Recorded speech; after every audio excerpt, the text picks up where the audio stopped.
ఏబు గ్రంథము 2వ అధ్యాయము 9వ వచనం నుంచి చదువుదాం.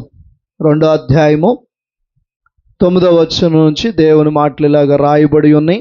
ఆ మాటలు మనం చదువుదాం. 9వ వచనం.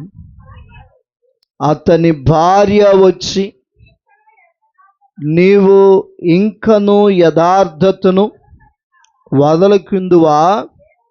దేవుని దూషించి మరణము కమ్మనెను. అందుకతడు, మూర్ఖురాలు, మాట్లాడునట్లు నీవు మాట్లాడుచున్నావు. మనము దేవుని వలన మేలు అనుభవించుదమా? కీడును మనము అనుభవింప తగదా అనెను.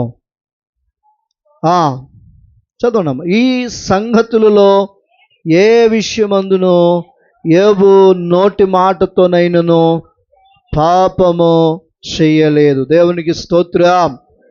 2 చేతులెత్తి హల్లెలూయా. మంచిది మిట్లారా. ఈ రాత్రికాల సమయంలో దేవుడు మరొక దినాన ఉపవాస ప్రార్థన జరిగిస్తుండగా కుడి వచ్చిన దేవుని పిల్లలైన మీ అందరికీ, అలాగే మన యూట్యూబ్ ఛానల్లో వర్తమానం వింటున్న దేవుని పిల్లలకు కూడా ప్రత్యేకమైన వందనాలు, శుభాలు తెలియజేస్తున్న అందరికి వందనాలు. మరి గత 5 దినాలు బట్టి దేవుడు జరిగిస్తూ ఉన్నాడు. ఈ యొక్క 6వ రోజు చక్కటి వర్తమానం ద్వారా దేవుడు మనతో మాట్లాడుతుండగా జాగ్రత్తగా దేవుని మాటలు విందాం. హల్లెలూయా, హల్లెలూయా.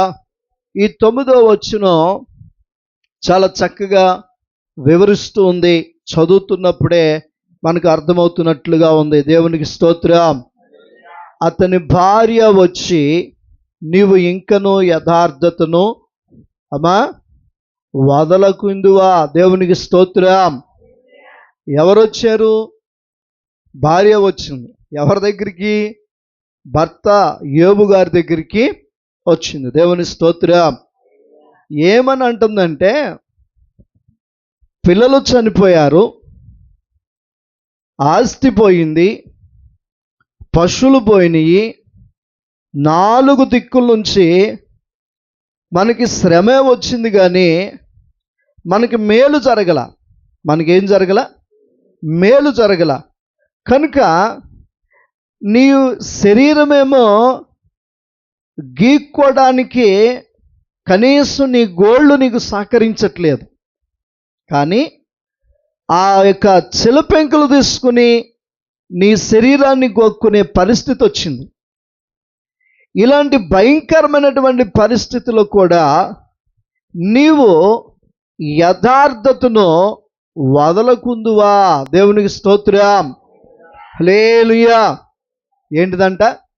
యథార్థతను ఇంకా వదలవా? భార్య అడుగుతుంది భర్తని. మిట్లారా, నేటి కాలంలో ఉన్నటువంటి భార్యలు, నా భార్య మిట్లారా, భార్యలు నా భర్త యథార్థంగా ఉంటే బాగుండు, నా భర్త నిజాయితీగా ఉంటే బాగుండు అని కోరుకుంటున్నటువంటి భార్యలు ఉన్నారు. కానీ ఈ భార్య ఏమంటుందంటే, నువ్వు యథార్థతను వదలవా అంటుంది. కూర్చున్న భార్యలు మీరు చాలామంది తల్లులు ఉన్నారు. మరి మీ భర్తలను ఎప్పుడైనా ఇలాంటి ప్రశ్న వేశారా? ఇలాంటి ప్రశ్నలు ఎప్పుడైనా వేశారా మీ జీవితంలో? కానీ యోబు యొక్క భార్య అంటుంది, ఇంకా నువ్వు యథార్థతను వదలవా? దేవునికి స్తోత్రం. హల్లెలూయా. మిట్లారా, ఎందుకు ఈ యొక్క మాట ఆమె అడుగుతుందంటే, శరీరం అంతా కూడా కృపులు వచ్చేసినాయి, శరీరానికి రోగం వచ్చేసింది, పిల్లలు చనిపోయారు, పంట పోయింది, పశువులు పోయినాయి, అన్నీ పోగొట్టుకున్నాడు. మిగిలింది తాను తన భార్య, వారిద్దరూ మిగిలారు. దేవుని స్తోత్రం. అంటే ఇక్కడ ఆ తల్లి ఈ జరిగిన నష్టాన్ని అంతటినీ చూసి యథార్థతను వదిలేయమంటుంది. నష్టాన్ని చూసి ఏం వదలమంటుంది? ఈ రోజుల్లో చాలామంది అలాగే ఉన్నారు. ప్రార్థనకి వెళ్తే ఏమొస్తుంది? ఒక బాయ్ ఫ్రెండ్ దొరికితే బాగుంటుంది, ఆడైతే డబ్బులు ఇస్తాడు, గుడికి వెళ్తే ఏమొస్తుంది? ఏం రాదు. అక్కడికి వెళ్తే యథార్థంగా ఉండమంటారు, అక్కడికి వెళ్తే ప్రార్థన చేయమంటారు, అక్కడికి వెళ్తే ఉపవాసం ఉండమంటారు, అక్కడికి వెళ్తే బైబిల్ చదవమంటారు. నో, దీని ద్వారా మనకేమి లాభం లేదు. అదే యథార్థతను వదిలేసామనుకో, మన లైఫ్ బాగుంటుంది, మన జీవితం బాగుంటుంది అని చాలామంది వారి యొక్క జీవితాన్ని పాడు చేసుకుంటున్నారు. ఏబు భార్యలాగా ఏం చేస్తున్నారు? వారి జీవితాన్ని వారు పాడు చేసుకుంటున్నారు. దేవుని స్తోత్రం. అసలు ఏబు గారు అంత ఉన్నత స్థితికి వెళ్ళటానికి కారణం ఏంటో భార్యకి ఇంకా అర్థం కాలేదేమో. చూడండి, ఏబు గ్రంథం 1వ అధ్యాయము 1వ వచనం నుంచి చదివితే మాటలు మీకు అర్థమవుతాయి. ఊజు దేశమునందు ఏబు అను ఒక మనుష్యుడు ఉండెను. అదిగో జాగ్రత్తగానండి, ఊజు అనేటువంటి దేశంలో ఒక మనుష్యుడు ఉండడు. అతని పేరేంటి? అనగనగా అంటలా, కథ కాదు ఇది, యథార్థంగా జరిగిన సంఘటన. దేశం పేరు చెప్తున్నాడు, ఊరు పేరు చెప్తున్నాడు, మనిషి పేరు చెప్తున్నాడు. అతడు మొట్టమొదటిగా ఎలాంటి వాడు అంటండి? యథార్థవంతుడు. దేవుని స్తోత్రం. రెండోది, న్యాయవంతుడనై ఉన్నాడు. దేవునికి స్తోత్రం. మూడోది, దేవుని యందు భయభక్తులు కలిగి చెడుతనమును విసర్జించిన వాడు. దేవునికి స్తోత్రం. చూసారా, ఒక ఏబు గారి విషయంలో కనబడుతున్నటువంటి అద్భుతమైనటువంటి విషయం. దేవుని స్తోత్రం. హల్లెలూయా. ఆయన 10 ఎకరాలు, లేకపోతే 10 మంది పిల్లలు, లేకపోతే 10 గొర్రెలు, 10 గాడిదలు, ఇవన్నీ ఎలా వచ్చినాయి అని ఆలోచన చేస్తే ఆయన పెద్ద ఏమీ చేయలేదు. ఆ ఊజు దేశంలోనే ఎలా ఉన్నాడు? ఎలా ఉన్నాడు? యథార్థవంతుడుగా ఉన్నాడు. రెండోది, ఎట్టున్నాడు? న్యాయవంతుడిగా ఉన్నాడు. దేవుని స్తోత్రం. హల్లెలూయా. 1 యథార్థవంతుడిగా, న్యాయవంతుడిగా, దేవుని యందు భయభక్తులు కలిగిన వాడుగా, చెడుతనాన్ని విసర్జించిన వాడుగా. దేవుని స్తోత్రం. హల్లెలూయా. ఇవన్నీ కలిగి ఉన్నందుకు దేవుడు ఏం చేస్తాడంటే ఆ దేశంలోనే ధనవంతుడు చేశాడు. గట్టిగా చప్పలు కూడా దేవుని స్తుతిద్దాం. హల్లెలూయా. ఆ దేశంలోనే ఏబు గారిని ఏం చేశాడు? గొప్ప ధనవంతుడు చేశాడు. ప్రియమిత్రులారా, ఈరోజు నీవు నేను కూడా ధనవంతులు అవటానికి ఆరాట పడుతున్నాం, కానీ భయభక్తులు కలిగి ఉండడానికి ఆరాటం లేదు, నీతిగా ఉండడానికి ఆరాటం లేదు, చెడుతనాన్ని ఇచ్చి అని వదిలేసుకోవడానికి ఆరాటం లేదు. ఎంతవరకు ఉండవాడైపోవాలి? ఎలా అవుతావు ఉండవాడివి? సృష్టించిన సృష్టికర్తకే నువ్వు సరిగ్గా ఉంటే ఆయన ఏం చేయాలో చేస్తాడు. నువ్వు సృష్టికర్తకు వేరుగా నువ్వు జీవిస్తే నిన్ను ఎలా ధనవంతుడు చేస్తాడు? నిన్ను ఎలా ఆశీర్వదిస్తాడు? నిన్ను ఎలా ముందుకు నడిపిస్తాడు? రాత్రికాల సమయంలో భార్యలైనటువంటి మీ అందరికీ కూడా దేవుడు చెప్తున్న మాట ఏంటి తెలుసా? స్త్రీలైనటువంటి మీరందరికీ కూడా ఏబు గారి భార్య ప్రశ్నించినట్లుగా ఒకవేళ నువ్వు ప్రశ్నిస్తున్నావేమో, ఇంకా యథార్థతను వదలగొండుంటావా అని. దేవునికి స్తోత్రం. హల్లెలూయా. ప్రియమిత్రులారా, యథార్థత వదిలేస్తే ఏం జరిగిద్ది, యథార్థంగా ఉంటే ఏం జరిగిద్దో ఒక మాట చెప్తాను. ఒకరోజు ప్రియమిత్రులారా, చాలా పేద కుటుంబంలో నుంచి వచ్చినటువంటి వాడు, వాళ్ళ అమ్మగారు, వాళ్ళ నాన్నగారు, తమ్ముడు, వాళ్ళ కుమారుడు, ముగ్గురు కూడా చర్చికి వెళ్తారు, చక్కగా ప్రార్థన చేసుకుంటారు. ప్రియమిత్రులారా, చదివాడు. ఎంతో పెద్ద చదువేం చదవలేదు, కానీ కొద్దిపాటి చదువును చదివాడు. ప్రియమిత్రులారా, చదివినటువంటి ఆయన ఎక్కడో జాబు ఇంటర్వ్యూకి పిలుస్తున్నారంటే ఆయన సర్టిఫికేట్లను పట్టుకుని వెళ్ళాడు. ప్రియమిత్రులారా, అక్కడికి వెళ్ళినాక ఏం జరిగింది అంటే ఆ ఆఫీస్కి వెళ్ళే ముందు ఏం చేశాడంటే ఆఫీస్ గేట్ దగ్గర నుంచి వస్తూ ఉంటే ట్యాప్లో నీళ్లు కారిపోతూ ఉన్నాయి అక్కడ చెట్ల దగ్గర. దాన్ని కట్టేశాడు. కొంచెం దూరం వచ్చినాక ఇంకా వేస్ట్గా పడేసుని అవి ప్రక్కన జరిపాడు. ఇంకా కొంచెం దూరం వచ్చినాక మనుషులు లేకుండా ఫ్యాన్ తిరుగుతూ ఉంది, మనుషులు లేకుండా లైట్ వెలుగుతూ ఉంది. వాటిని కూడా స్విచ్ ఆఫ్ చేశాడు. బ్రదర్ మిట్లారా, ఈయన అందరితో పాటు వెళ్ళి కూర్చున్నాడు. ఆయన పేరు ఎప్పుడు వస్తుందో అప్పుడు లోనికి వెళ్దామని. బ్రదర్ మిట్లారా, లోనికి వెళ్దామని వచ్చేపటికి ఒకరి తర్వాత ఒకరు పేరు పిలుస్తున్నారు. వెళ్ళారు, ఈయన పేరు కూడా వచ్చింది. అక్కడ కొంత అమౌంట్ కట్టాల్సి వచ్చింది. ఎంత? కొంత అమౌంట్ కట్టాల్సి వచ్చింది. నిజమే, బ్రదర్ మిట్లారా, ఆయన ఆ అమౌంట్ తీసుకున్నాడు, వెళ్ళాడు. అక్కడ ఏం జరిగిందంటే బ్రదర్ మిట్లారా, ఒక 7 రూపాయలు, ఎన్ని రూపాయలు? 7 రూపాయలు, 7 రూపీస్ తిరిగి ఆ యొక్క యజమానుడికి ఇవ్వాల్సి వచ్చినటువంటి పరిస్థితి వచ్చింది. అయితే బ్రదర్ మిట్లారా, ఈయనకి తెలియలేదు. ఆయన పట్టుకుని వచ్చేసారేమో, సిల్లర్ ఇచ్చారేమో అనుకుని ఈ బాబు వచ్చేసాడు ఇంటికి. ఇవన్నీ చూశాడు ఆయన. అక్కడ వాటర్ పంపు వేస్ట్కి వెళ్తుంటే కట్టేయటం చూశాడు, లైట్లు ఆర్పేయటం చూశాడు, ఫ్యాన్ ఆర్పేయటం చూశాడు. సదిరి శుభ్రంగా వచ్చి కూర్చున్నాడు. ఆఫీస్ అయింది కాకపోయినా, ఉద్యోగం రాకపోయినా బాధ్యతగా అన్నీ చేసుకుంటూ వచ్చాడు. దేవుని స్తోత్రం. ఇవన్నీ చూశాడు. ఆ కెమెరాలో ఆ యొక్క మేనేజరు తిరిగి ఇంటికి వెళ్ళిపోయాడు. ఇంటికి వెళ్ళిపోయిన తర్వాత ఏం చేస్తాడంటే, వాళ్ళు కుటుంబ ప్రార్థన చేసుకుంటున్నారు, మనకులాగానే కుటుంబ ప్రార్థన చేసుకుంటున్నారు. కుటుంబ ప్రార్థన చేసుకుంటే అమ్మ అడిగింది, అయ్యా నీకు ఇంత అమౌంట్ ఇచ్చే కదా, మరి ఎంత తీసుకొచ్చావని.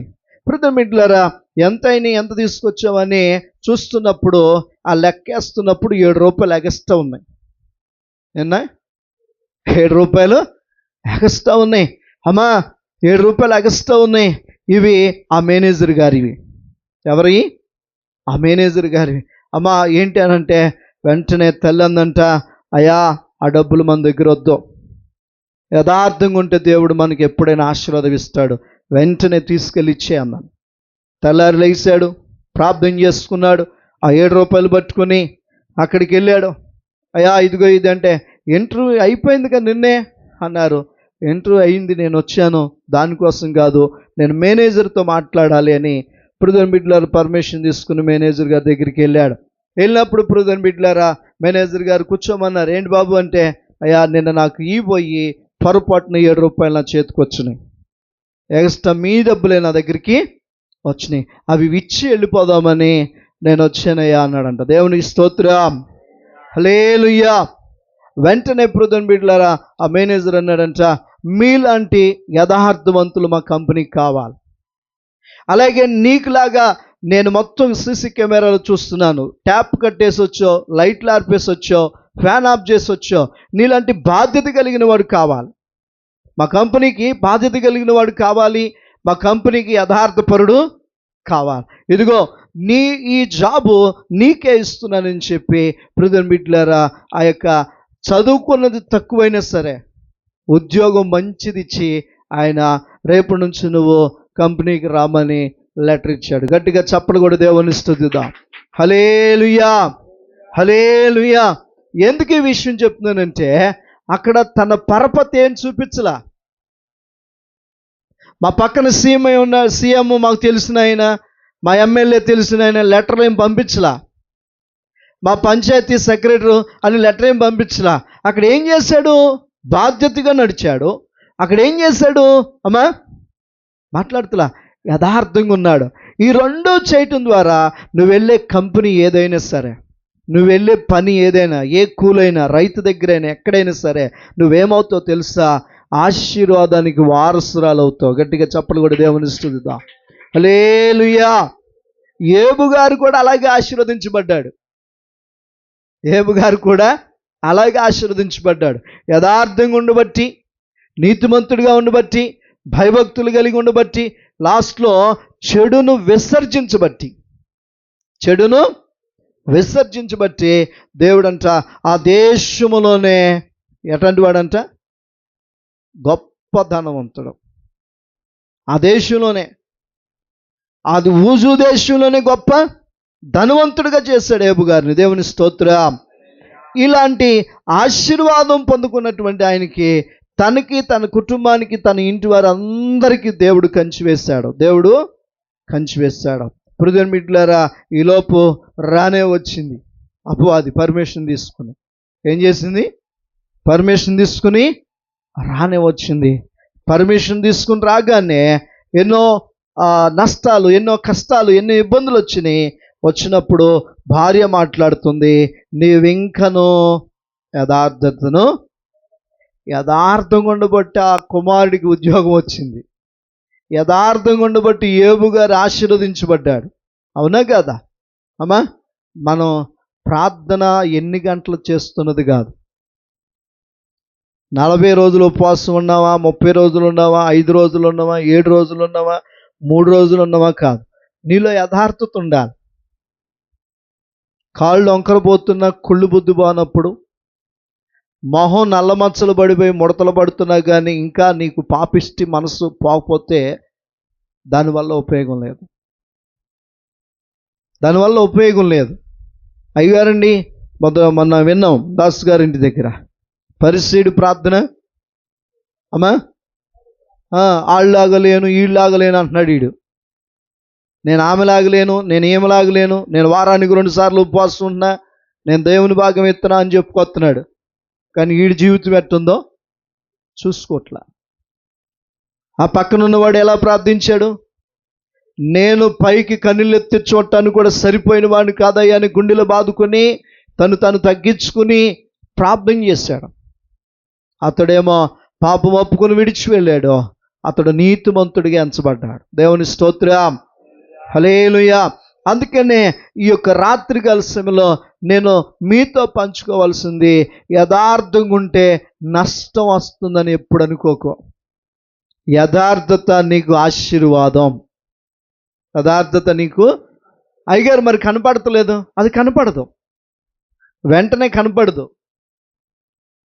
మీకు ఇంకా ఆ వంటలు ఉండేవాళ్ళు గారు చెప్తున్నాను, బజ్జీలు వేసుకు తినాలని ఉంది, శనగపిండి కలిపావు, ఉల్లిపాయలు వేసి కలిపావు, లేకపోతే పచ్చిమిరకాయలు అన్నీ రెడీ చేసావు, నూనె ప్యాకెట్ కూడా ఉంది, నూనె ప్యాకెట్ దాంట్లో పోసావు, దాకలో ప్రతిమిట్లారు ఇవన్నీ తీసుకెళ్ళి దాంట్లో వేసేస్తే బజ్జీలు అయిపోతాయా?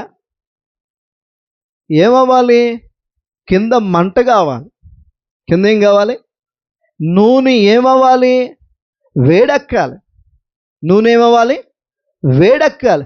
అది వేడెక్కి మకలాడుతూ ఉంటే దానిలో నువ్వు బజ్జీ అయ్యి లేకపోతే పునుగయ్యి ఏదన్నయ్యి ఉడికి తినటానికి చక్కగా ఉంటుంది. నూనె వేడెక్కకుండా నా పిండి నా ఇష్టం, నా మిరగాయలు నా ఇష్టం అని కలిపేస్తే ఏమవు? ఉండల దేవుకు తింటావా? భయభక్తులు కలిగి ఉంటే, దైవ భయం కలిగి ఉంటే, విశ్వాసంతో ప్రియమిట్లో చెప్తున్నాను సావుకుడిగా, నూనె వేడెక్కే కొలది చక్కటి ఆహారం బయటకు వస్తుంది. నీలో ఆత్మీయ నూనె పెరిగే కొలది నీ జీవితంలో నుంచి ఆత్మీయ కార్యాలు జరుగుతాయి. గట్టిగా చప్పటి కూడా దేవుని స్తుతిద్దాం. హల్లెలూయా, హల్లెలూయా. ఈ నూనె వేడెక్కాలంటే కింద మండాల లేదా? మంట లేకపోతే పని అవదు, అయిద్దా? అవదు. దేవుని స్తోత్రం, హల్లెలూయా. అందుకనే మండాలి. మనం ఈ 40 రోజులు పెట్టింది ఎందుకంటే ఆరిపోయిన కట్లన్నీ మండాలి, ఆరిపోయిన జీవితాలన్నీ సరిచేయబడాలి, ఆగిపోయిన ప్రతి బ్రతుకు కూడా సరిచేయబడాలి. అందుకే ఈ మంటలో నూనె వేడెక్కుతున్నప్పుడు కావలసిన ఐటెం మనం పొందుకుంటాం. యోబు గారు కూడా అదే చేశాడు. హల్లెలూయా. అందుకనే నీవు యథార్థతను ఏమంటుంది భార్య? ఇప్పుడు వదులుదామా పట్టుకుందామా? ఇంత వాక్యం అర్థమైనా మీరు ఏమనుకుంటున్నారు? ఇక్కడ ఏమంటారని పట్టుకుందాం అంటున్నారు. మీ యథార్థత ఎక్కడ తెలిసిపోద్ది తెలుసా? ఎక్కడ తెలుసా? కూల్ డబ్బులు పొరపాటున ఆ అమ్మాయి మేస్త్రి 5 రూపాయలు ఎక్స్ట్రా ఇస్తే తిరిగి మెదలకుండా జేబులో పెట్టుకుని వెళ్ళిపోతాం. అక్కడే తేలిపోద్ది మీ బతుకు, ఎక్కడో కాదు. అదేనా? ఈ పాపం ఈ మేస్త్రి ఏం చేస్తుందంటే ఆ లెక్కలేసి ఈ లెక్కలేసి ఎక్కడో తేడా వస్తుంది అని గిలగిల కొట్టుకుంటే అప్పుడేమన్నా నీ మనసు కలిగితే అంటే అందరిని లెక్కలు అడుగుతున్నా, 5 రూపాయల నాకే ఇచ్చావు అని అంటావు సింపుల్గా. అయ్యా గిలగిల కొట్టుకోవాలి ఆడుతూ ఉంటుంది 5 రూపాయల కోసం. ఎక్కడ వెళ్ళిపోయినాయి. కానీ ఆ పూటే చిన్న నాకు 5 రూపాయలు ఎక్కువ ఇచ్చావా, ఇదిగో అని ఇచ్చేస్తే నువ్వు యథార్థంగా ఉండేదానివి, నీకు దీవెన వచ్చేది, ఆ అమ్మాయి కూడా సేఫ్కి వెళ్ళేది. ఎంత టెన్షన్ పడుద్ది? మరి అందరికి పంచాలి కదా. దేవుని స్తోత్రం, హల్లెలూయా. అందుకనే మన యథార్థత ఎక్కడ తేలిపోద్ది దాన్ని అడుగుతారు అమ్మా, 5 రూపాయలు కూడా తేలిపోద్ది. దేవుని స్తోత్రం, హల్లెలూయా. అర్థమవుతుందా? అందుకనే మనం ఏం చేయాలి? యథార్థంగా ఉంటే దేవుడిచ్చే ఆశీర్వాదం శాశ్వతంగా ఉంటుంది. హల్లెలూయా. చదవండి ఇప్పుడు అదే 9వ వచనం నుంచి 2వ అధ్యాయం యోబు గ్రంథంలో. అతని భార్య వచ్చి, నీవింకను యథార్థతను వదలకిందువా, దేవుని దూషించి. ఇక రెండోది అంటుంది, ఇక ఆగట్ల మనిషి అల్లాడుతుంది. పోట్లాటకు ముందు ఉంటారు ఇట్లాంటి వాళ్ళు. ఇక అల్లాడుతుంది. ఏమంటుంది? ముందేమో ఏం వదిలేయమంది అమ్మా, ఏం వదిలేయమంది. రెండోది ఏమంటుంది? దేవుణ్ణే దూషిమంటుంది. ఆదివారం మాసం లేనందువలన దేవుణ్ణి దూషించేస్తావా? ఒక ఆదివారమేగా తక్కువ చేసింది దేవుడు. నేను 4 వారాలు 3 వారాలు తిన్నావు, ఒక వారం తినకపోతే ఏమైంది? దీనికి ఏం చేస్తున్నావు? దూషిస్తావా? దేవుని స్తోత్రం, హల్లెలూయా. ఇక్కడ భార్య కూడా ఏమంటుంది? ఒకటేమో యథార్థతను వదలకుందువా అంటుంది, రెండోది దేవుణ్ణి దూషించమంటుంది. దేవుని స్తోత్రం. ఇక మూడోది మీరు మాట్లాడేది అంటుంది. ఏమంటారు? అంత చక్కగా అంటారా? వీడు సావనన్నా అమ్మ మాట్లాడరే, ఉండమాటే, లైవ్లో వెళ్తుంది. ఏమంటారు? వీడు సావనన్నా సావట్లేదు అంటారు. దానికి ముందు ఇంకోటి పెడతారు. ఏంటది?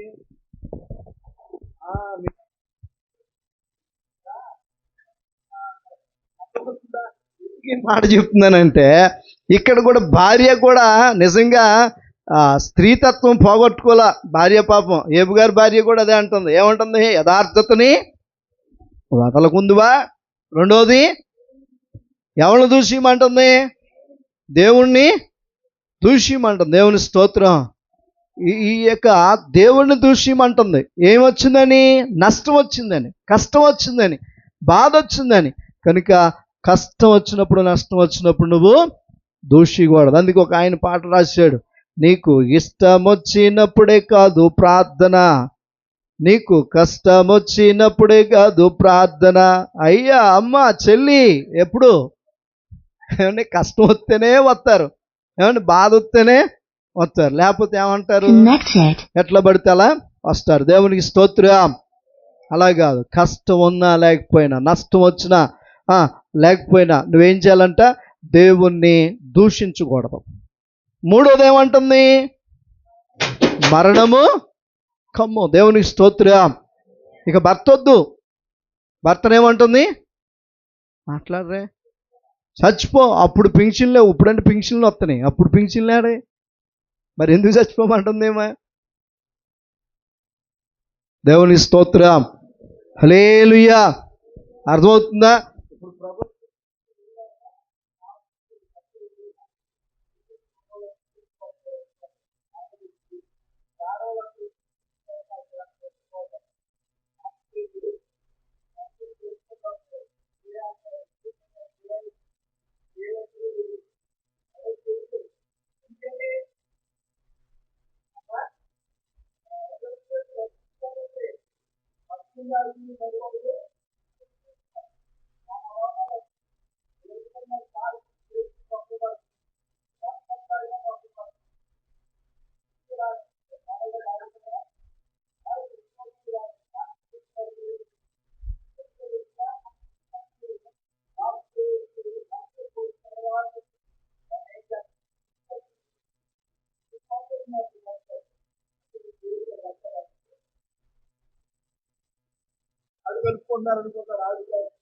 మీరు మారను. దేవుని స్తోత్రం.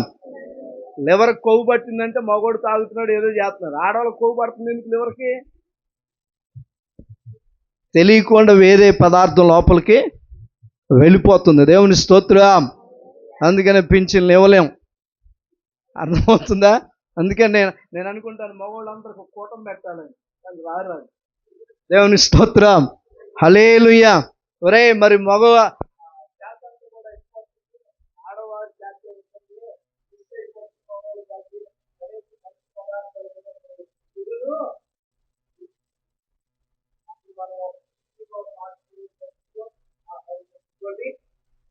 స్తోత్రం.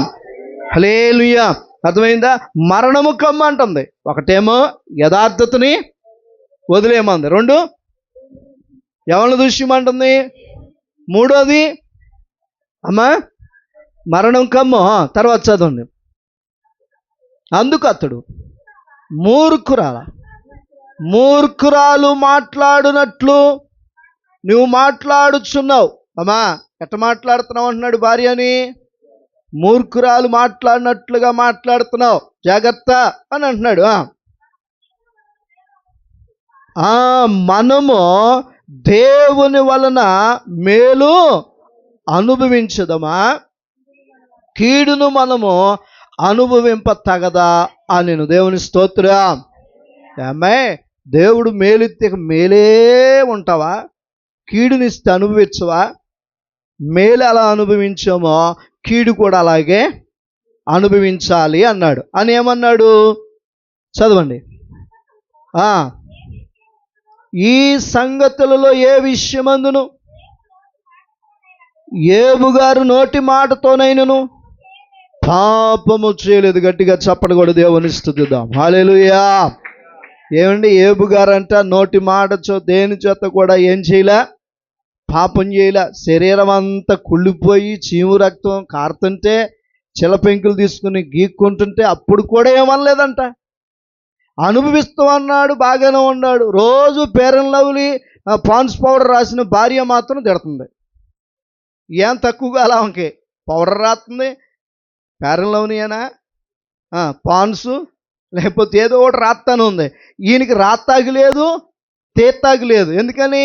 ఈయన గోల్డే పని చేయట్లా. చిలపెంకు తీసుకున్నాడు, పగిలిపోయిన కుండ పెంకు గీక్కుంటున్నాడు.